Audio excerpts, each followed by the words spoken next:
Hi, ನಮಸ್ತೆ. Welcome back to my channel. ಯಾರೆಲ್ಲ ನನ್ನ ಚಾನಲ್ನ ಸಬ್ಸ್ಕ್ರೈಬ್ ಮಾಡ್ಕೊಂಡಿಲ್ಲ, ಸಬ್ಸ್ಕ್ರೈಬ್ ಮಾಡ್ಕೊಂಡು ಸಪೋರ್ಟ್ ಮಾಡಿ. ಇವತ್ತಿನ ರೆಸಿಪಿ ಬಂದು ಚಿಕನ್ ಕರಿ. ನಾನು ಇಲ್ಲಿ ಅಕ್ಕಿ ರೊಟ್ಟಿಯೊಂದಿಗೆ ಸರ್ವ್ ಮಾಡ್ಕೊಂಡಿದ್ದೀನಿ. ನೀವು ಬೇಕಿದ್ರೆ ಚಪಾತಿ, ದೋಸೆ, ಇಡ್ಲಿ, ರೈಸ್ ಜೊತೆಗೂ ಬೇಕಾದರೆ ಸರ್ವ್ ಮಾಡ್ಕೊಬೋದು. ಹೇಗೆ ಮಾಡ್ಕೊಳ್ಳೋದು ಅಂತ ನೋಡ್ಕೊಳ್ಳೋಣ. ಒಂದು ಜಾರಿಗೆ 1 ಇಂಚ್ ಶುಂಠಿ, 1 ಗೆಡ್ಡೆ ಬೆಳ್ಳುಳ್ಳಿ, 2 ಈರುಳ್ಳಿನ ಸಣ್ಣಕ್ಕೆ ಹೆಚ್ಚಾಕೊಂಡು ಸ್ವಲ್ಪ ನೀರು ಹಾಕ್ಕೊಂಡು ತರತರಿಯಾಗಿ ರುಬ್ಬಿಟ್ಕೊಂಡಿದ್ದೀನಿ. ಬಾಣಲಿನ ಬಿಸಿಗಿಟ್ಕೊಂಡು 2 ಸ್ಪೂನ್ ಎಣ್ಣೆ ಹಾಕ್ಕೊಂಡು 1 ಇಂಚ್ ಚಕ್ಕೆ, 4 ಲವಂಗ, 1 ಏಲಕ್ಕಿ ಹಾಕ್ಕೊಂಡು ಸ್ವಲ್ಪ ಕಸೂರಿ ಮೇಥಿ ಹಾಕ್ಕೊಂಡು ಫ್ರೈ ಮಾಡ್ಕೊತಾ ಇದ್ದೀನಿ. ಅದಾದ ನಂತರ ನಾವಿಲ್ಲಿ ರುಬ್ಬಿಟ್ಕೊಂಡಿರೋಂಥ ಈರುಳ್ಳಿನ ಮಿಕ್ಸ್ನ ಹಾಕ್ಕೊಂಡು ಫ್ಲೇಮ್ನ ಮೀಡಿಯಮಲ್ಲಿ ಇಟ್ಕೊಂಡು ಫ್ರೈ ಮಾಡ್ಕೊಳ್ಳಿ. ನಿಧಾನಕ್ಕೆ ಫ್ರೈ ಮಾಡ್ಕೊಬೇಕಾಗತ್ತೆ, ಸೀದಿಸ್ಬೇಡಿ, ಯಾಕಂದರೆ ಇದೆಲ್ಲ ಚೆನ್ನಾಗಿ ಹಸಿ ವಾಸನೆ ಹೋಗಬೇಕು.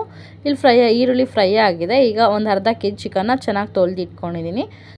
ಚಿಕನ್ ಹಾಕ್ಕೊಂಡು ಚೆನ್ನಾಗಿ ಮಿಕ್ಸ್ ಮಾಡ್ಕೊತಾ ಇದ್ದೀನಿ. ಈಗ ಇದು ಮಿಕ್ಸ್ ಆಗಿದೆ. ಇದಕ್ಕೊಂದು ಅರ್ಧ ಸ್ಪೂನಷ್ಟು ಅರಿಶಿನ ಪುಡಿ, ರುಚಿಗೆ ಬೇಕಾಗಿರೋಷ್ಟು ಉಪ್ಪು ಹಾಕ್ಕೊಂಡು ಸ್ವಲ್ಪ ಮಿಕ್ಸ್ ಮಾಡಿಕೊಂಡು ಇದನ್ನು ಚೆನ್ನಾಗಿ ಬೇಯೋದಕ್ಕೆ ಬಿಡಿ. ನೀರು ಬಿಡಬೇಕಾಗತ್ತೆ. ಎಲ್ಲದನ್ನು ತುಂಬ ಪೇಷನ್ಸಿಂದ ನಿಧಾನಕ್ಕೆ ಕಮ್ಮಿ ಉರಿಲಿ ಫ್ರೈ ಮಾಡ್ಕೊಬೇಕು, ತಳ ಹಿಡಿಬಾರ್ದು. ನೋಡಿ, ಇವಾಗ ಚಿಕನ್ ಚೆನ್ನಾಗಿ ಮಿಕ್ಸ್ ಆಗಿದೆ. ಒಂದು ಪ್ಲೇಟ್ ಮುಚ್ಚಿ ಚೆನ್ನಾಗಿ ಬೇಯೋದು ಬಿಡೋಣ. ಈಗ ನೋಡಿ, ಚಿಕನ್ ಚೆನ್ನಾಗಿ ನೀರು ಬಿಟ್ಟಿದೆ. ಇದ್ರ ಮೇಲಿರೋ ಪ್ಲೇಟನ್ನು ತೆಗೆದುಬಿಟ್ಟು ನೀರೆಲ್ಲ ಡ್ರೈ ಆಗೋವರೆಗೂ ಫ್ರೈ ಮಾಡ್ಕೊಳ್ಳಿ.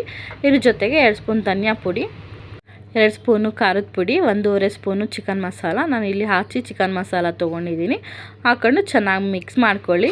ಇದ್ರ ಜೊತೆಗೆ ನಾನಿಲ್ಲಿ ಒಂದು 3 ಟೊಮ್ಯಾಟೋನ, ಮೀಡಿಯಮ್ ಸೈಜ್ 3 ಟೊಮ್ಯಾಟೋನ ನೀರು ಹಾಕ್ಕೊಂಡು ಒಂದು ಫೈನ್ ಪೇಸ್ಟ್ ಮಾಡಿ ಇಟ್ಕೊಂಡಿದ್ದೀನಿ. ಇದನ್ನು ಚಿಕನ್ಗೆ ಮಿಕ್ಸ್ ಮಾಡಿಕೊಂಡು ಫ್ರೈ ಮಾಡ್ಕೊಳ್ಳಿ. ಜೊತೆಗೆ ನಿಮ್ಗೆ ಎಷ್ಟು ಬೇಕಾಗುತ್ತೆ ನೀರು ನೋಡಿಕೊಂಡು ಅಳತೆಯಲ್ಲಿ ನೀರು ಹಾಕ್ಕೊಂಡು ಚೆನ್ನಾಗಿ ಕುದಿಸಿದ್ರೆ ಉಪ್ಪು ಖಾರ ನೋಡಿಕೊಂಡು ಈಸಿಯಾಗಿ ಮಾಡೋವಂಥ ಚಿಕನ್ ಕರಿ ರೆಡಿ ಆಗುತ್ತೆ.